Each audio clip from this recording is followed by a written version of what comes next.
Hi, welcome to Unique Parenting.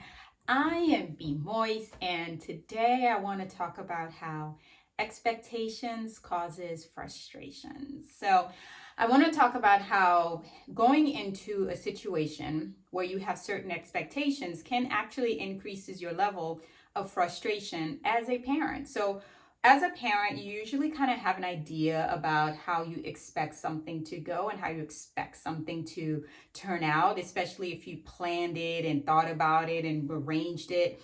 And you really are thinking, well, this is going to go this way. I expect for it to go in this particular fashion. However, sometimes those expectations don't meet up to your idea and of the reality. So now you're in this reality that does not match the expectation that you had in your head about how this scenario should go. So now you're frustrated and you're upset.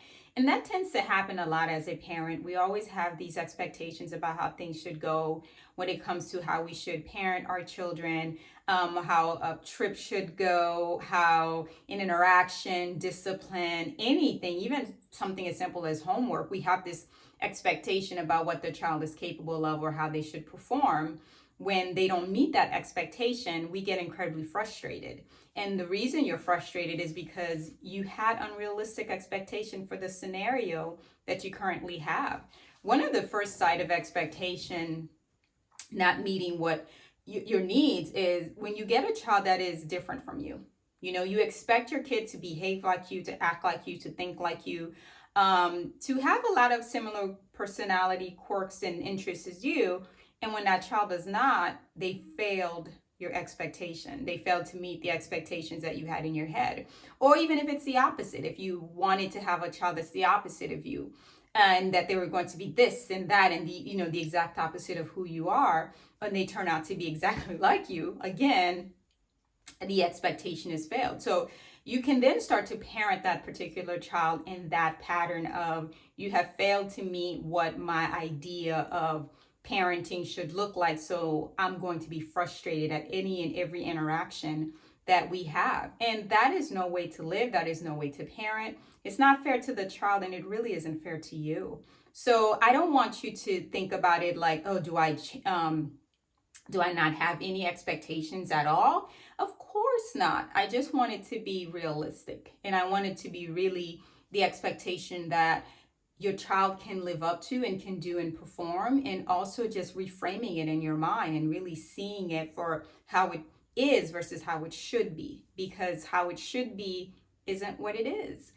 So whenever you have a failed expectation and you start to get frustrated, step outside of yourself and go, okay, this is not how it was supposed to be in my head, but this is what I'm dealing with now. So how do I currently live in the moment and not think about, another scenario in my head that is not my reality? So really, expectations can increase your frustrations. So if you really want to decrease frustrations, interactions that are negative that you're having as a parent with your child, really do a realistic check on what are the expectations that I have set forth for this situation, for this child, for this moment that is not the reality. And you'll decrease your frustration and you'll have a more, peaceful, happy, less chaotic, and more communicative home life.